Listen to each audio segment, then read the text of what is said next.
প্রতিবার যখন budget target দেওয়া হয়, যখন দেওয়া হয় তখন এনবিআর আসলে অসহায়তা প্রকাশ পায়।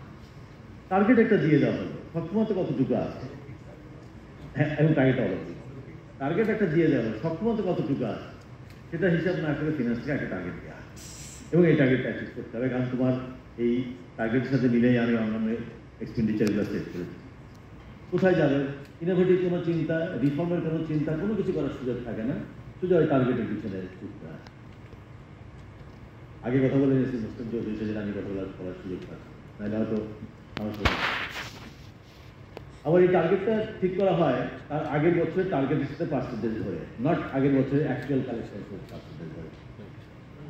তো বছর শেষে যদি আগের বছরের অ্যাকচুয়াল কালেকশন কত, তার থেকে আমি কত পার্সেন্ট গ্রোথ করতে পারবো, সে ধরনের সক্ষমতা দেখে যদি টার্গেট করা হয় তাহলে কিন্তু অনেকটাই হয়। টার্গেটে যখনই করা হয় আগের বছরের টার্গেটের সাথে এই বছরে কত পার্সেন্টেজ যোগ করে করা হয়, তখন সেটা সবসময় টার্গেটটা অ্যাচিভ করা থেকে অনেক বেশি উপরে থাকে। এবং প্রতি বছরই এনবিআর এর মিডিয়ার কাছ থেকে, জনগণের কাছ থেকে সবার কাছে শুনতে হয় এনবিআর ব্যর্থ টার্গেট শুনতে হবে, এটা আমাদের অভ্যাস হয়ে গেছে। আবার এটা বলা হয় যে টার্গেট যদি বেশি করে না হয় তাহলে তুমি যাবা না, সেই জন্য টার্গেটটা একটু বেশি করে ফাইন, অ্যাসপিরেশন অবশ্যই।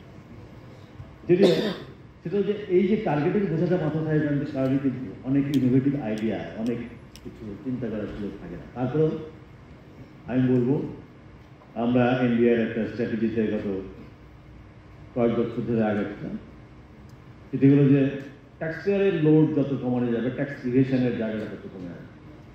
ট্যাক্স পেয়ারকে যত কমফোর্ট দেওয়া যাবে তত আমার ট্যাক্স ইভেশনের জায়গা বাড়বে, এবং ট্যাক্স ইভেশনের জন্য অন্য প্রয়োজন বলে আমার কাছে এনবিআর এর কাছে রেভিনিউ জমা হবে, আমার রেভিনিউ কালেকশন বাড়বে।